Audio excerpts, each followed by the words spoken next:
সুপ্রিয় দ্বাদশ শ্রেণীর হিসাব বিজ্ঞান গ্রুপের ছাত্রছাত্রীদেরকে উচ্চতর হিসাব বিজ্ঞানের ক্লাসে স্বাগতম জানাচ্ছি।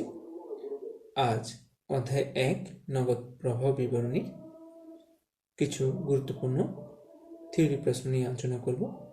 প্রথমেই আলোচনা করছি নগদ প্রবাহ বিবরণী কাকে বলে তা নিয়ে।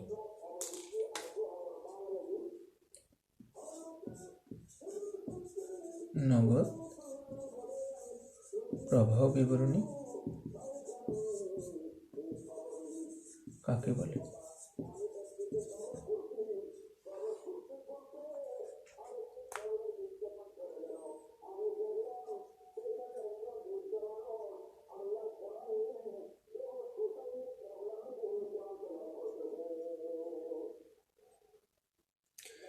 মূলত নগদ প্রবাহ একটি ফার্মের বা একটি ব্যবসায়ের জীবনী শক্তি। নগদ প্রবাহ বলতে নগদ ও নগদ সমতুল্য হিসাবসমূহকে বোঝায়, যা স্বল্প সময়ের মধ্যে নগদ টাকায় রূপান্তর করা যায়। অর্থাৎ যে বিবরণীর মাধ্যমে কোনো প্রতিষ্ঠানের নির্দিষ্ট আর্থিক বছরে নগদ অর্থের আগমন ও নির্গমন উপস্থাপন করা হয় তাকে নগদ প্রবাহ বিবরণী বলে। মূলত নগদ অর্থ প্রবাহের বিবৃতি হচ্ছে নির্দিষ্ট সময় সীমার মধ্যে প্রতিষ্ঠানের নগদ আর্থিক প্রবাহের একটি সংক্ষিপ্ত রূপ। অর্থাৎ কোন কোন উৎস হতে নগদ অর্থের আগমন ঘটে এবং কোন কোন খাতে নগদ অর্থের বহির্গমন হয় তা এই বিবরণীতে দেখানো হয়।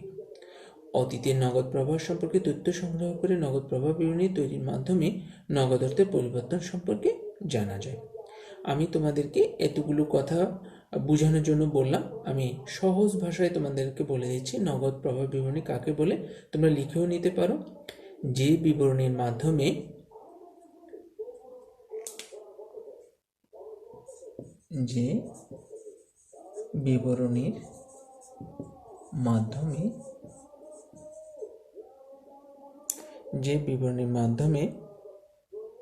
কোনো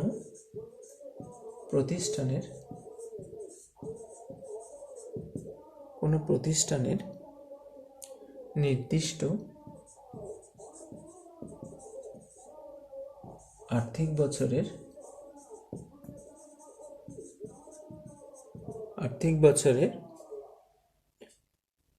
নগদ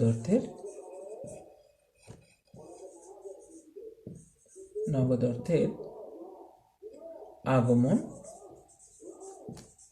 ও নির্গমন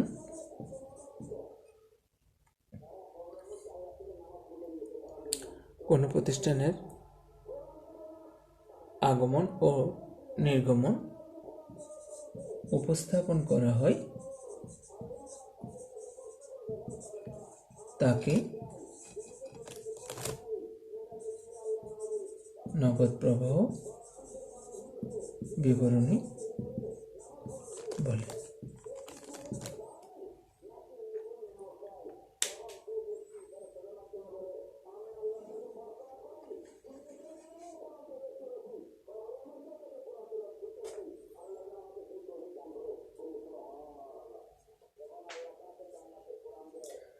তোমাদের যাদের মোটামুটি এই সংজ্ঞাগুলো বই থেকে পড়তে একটু জটিল মনে হবে, যেহেতু উচ্চতর হিসাব বিজ্ঞান আসলে একটু কঠিন, তোমাদের থেকে একটু কঠিন লাগতেই পারে।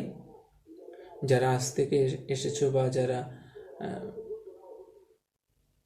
অন্য গ্রুপ থেকে এসেছো তাদের জন্য উচ্চতর হিসাব বিজ্ঞানটি আসলে একটু কঠিন সাবজেক্ট।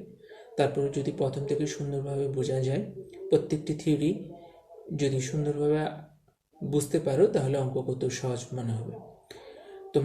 তোমাদেরকে আমি 1 মিনিট 2 মিনিট সময় দিচ্ছি। তোমরা এর মধ্যে এই নগদ প্রবাহ কাকে বলে এইটি তুলে নাও। এটা একদম সহজ ভাষায় তোমরা মুখস্থ করে ফেলতে পারবে।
আশা করি তোমাদের তোলা হয়ে গেছে। আমি একটু পড়ে দিচ্ছি। যে বিবরণীর মাধ্যমে কোনো প্রতিষ্ঠানের নির্দিষ্ট আর্থিক বছরে নগদ অর্থের আগমন ও নির্গমন উপস্থাপন করা হয় তাকে নগদ প্রবাহ বিবরণী বলে। এবার আলোচনা করছি আরও একটি ইম্পর্টেন্ট প্রশ্ন নিয়ে। সেটিও 2015 এবং 2017 সালে এসেছিল আমাদের কারিগরি শিক্ষা বোর্ডে। সেটি হচ্ছে নগদ প্রবাহ বিবরণীর প্রয়োজনীয়তা বা গুরুত্ব নিয়ে আলোচনা করো।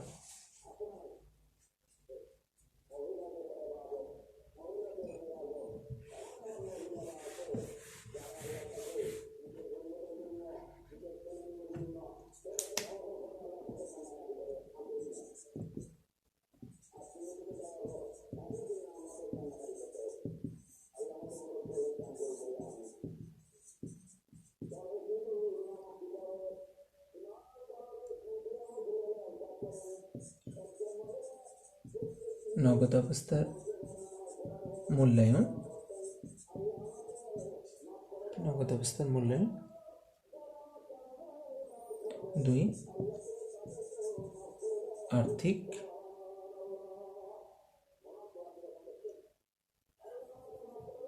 ভবিষ্যৎ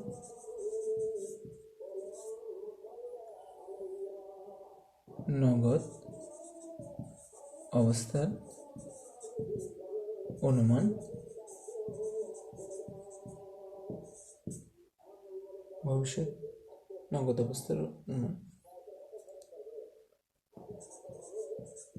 প্রতিষ্ঠানের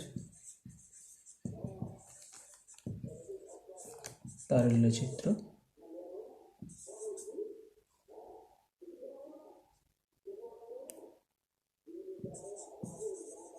দীর্ঘমেয়াদী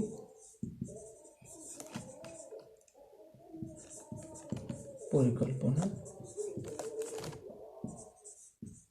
প্রণয়ন।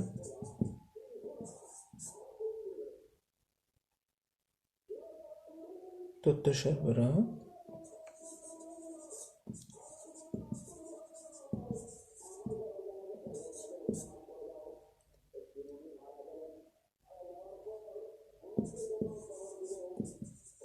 নিট সম্পদের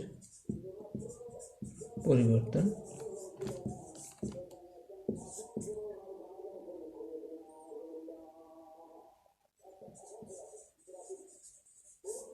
পার্থক্য সংশোধন।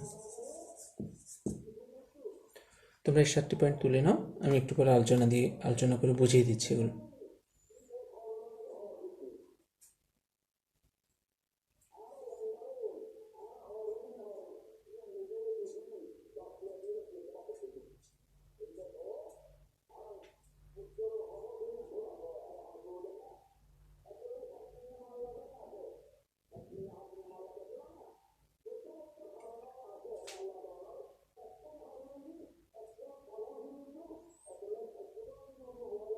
আশা করি তোমাদের ওঠানো হয়ে গেছে। প্রথম 1 নম্বরটি ছিল নগদ অবস্থার মূল্যায়ন। নগদ হিসাবের ভিত্তিতে যেহেতু নগদ প্রবাহ বিবরণী প্রস্তুত করা হয়, সেজন্য কোনো প্রতিষ্ঠানের নগদ অবস্থার মূল্যায়নের ক্ষেত্রে এটি খুবই উপযোগী। দৈনন্দিন ব্যয় নির্বাহের জন্য কোন কোন উৎস থেকে অর্থ আসে এবং কোন কোন খাতে ব্যবহৃত হবে তা নগদ বিবরণীর মাধ্যমে জানা যায়। 2, ভবিষ্যৎ নগদ অবস্থার অনুমান।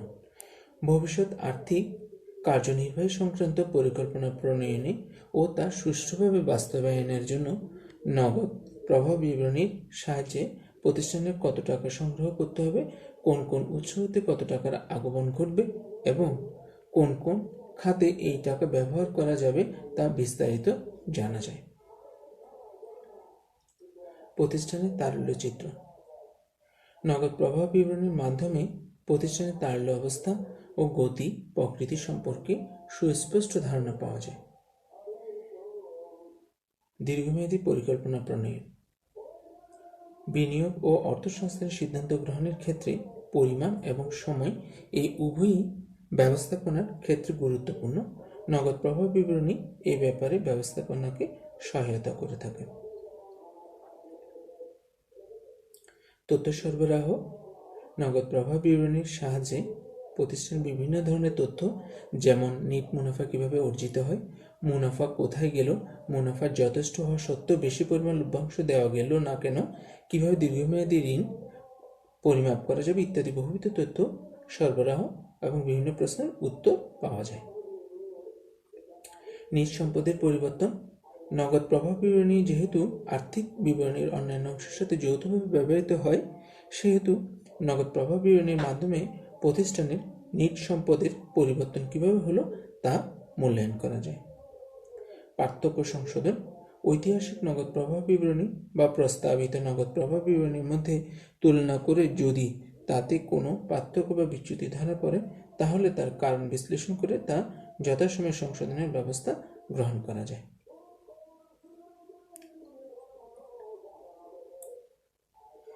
আজকে এই চ্যাপ্টারে এটা ছাড়াও আরেকটা গুরুত্বপূর্ণ প্রশ্ন আছে, সেটি আমি আগামী ক্লাসে আলোচনা করব, সাথে আমি সেদিন অঙ্ক নিয়ে আলোচনা করব। তোমাদেরকে আজকে এইটি আমি আবার আলোচনা করে দিচ্ছি। নগদ প্রবাহ বিবরণীর প্রয়োজনীয়তা বা গুরুত্ব। 1. নগদ অবস্থার মূল্যায়ন। 2. ভবিষ্যৎ নগদ অবস্থার অনুমান। 3. প্রতিষ্ঠানের তারল্যচিত্র। 4. দীর্ঘমেয়াদী পরিকল্পনা প্রণয়ন। 5. তথ্য সরবরাহ। 6. নিজ সম্পদের পরিবর্তন ও পার্থক্য সংশোধন।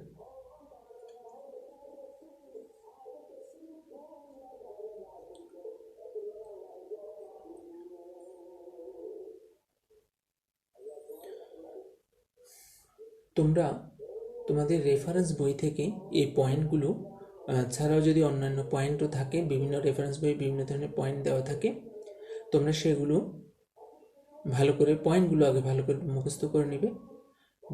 তারপরে ওখানে ভিতরে যে লেখাগুলো থাকে সেগুলো নিজের মতো করে একটু বোঝার চেষ্টা করবে। তারপর সেগুলো বুঝে সহজ ভাষায় নিজের বক্তব্য উপস্থাপন করতে পারো পয়েন্টগুলোর আলোকে। এতে অত্যন্ত কঠিন বিষয়গুলো সহজভাবে লেখা যায় এবং ভালো নাম্বারও পাওয়া যায়। কিন্তু পয়েন্টগুলো সবসময় ভালো করে মুখস্থ করে রাখবে, পয়েন্ট যাতে ভুল কিছুতেই না হয়। ঠিক আছে, আজকে ক্লাসে তোমাদেরকে উপস্থিত থাকার জন্য এবং এই ভিডিও ক্লাসটি দেখার জন্য তোমাদের সবাইকে ধন্যবাদ। আগামী ক্লাস দেখার জন্য তোমাদেরকে শুভেচ্ছা রইল, অভিনন্দন রইল। তোমরা সুস্থ থাকবে, ভালো থাকবে। তোমাদের সবাইকে ধন্যবাদ।